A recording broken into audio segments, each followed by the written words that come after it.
Today on Running to Him. The angel shows John Babylon's destruction and man's grief over the destruction.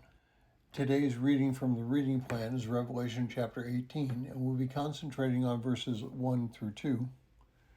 Revelation 18 verses 1 and 2 says, "After these things I saw another angel coming down from heaven, having great authority, and the earth was illuminated with his glory.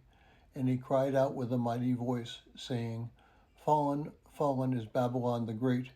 She has become a dwelling place of demons, and a prison of every unclean spirit, and a prison of every unclean and hateful bird." Now the events begin to speed up at this point in the tribulation. From chapter 18 through the end of the book, we witness the end of the tribulation, the judgment, and the new heaven and earth. Like our passing through a small Texas town, if you blink, you will miss it. There are several different positions on where Babylon resides.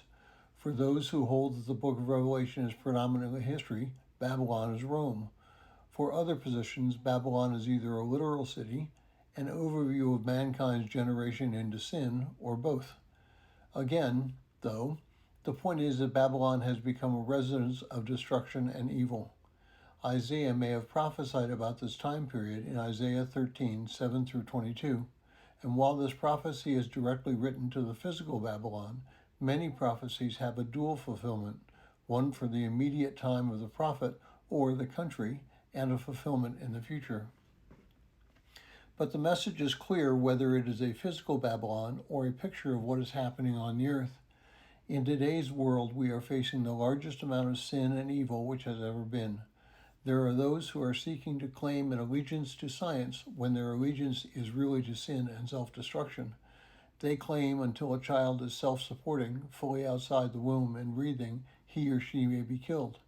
Some are claiming that elderly adults that don't have to live productive lives may be placed on a path to death by refusing to treat them medically. In my generation, we viewed what happened in the various religions in history as barbaric and depraved by standards. After the country of Israel split from Judah following Solomon's death, they actively participated in child sacrifice and other evil. Soon after birth, a child in the Roman world would be placed before the head of the family, and that person would determine whether or not the child was to live or die. But during the tribulation period, everything is much worse. Evil has become an art form during the tribulation, and is pictured as beasts of prey and a location of pure evil.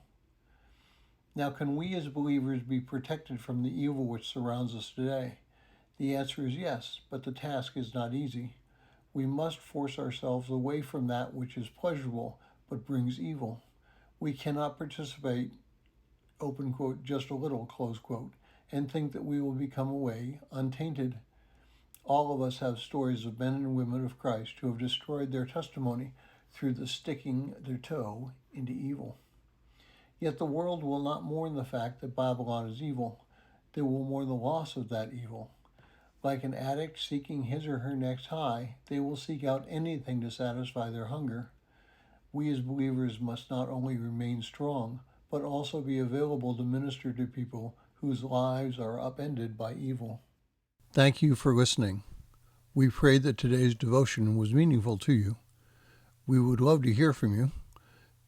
You can use either Facebook or YouTube to like, subscribe, share, and tell others about us. If you would like to contact us, you can reach me at phineasjacobus@runningtohim.net.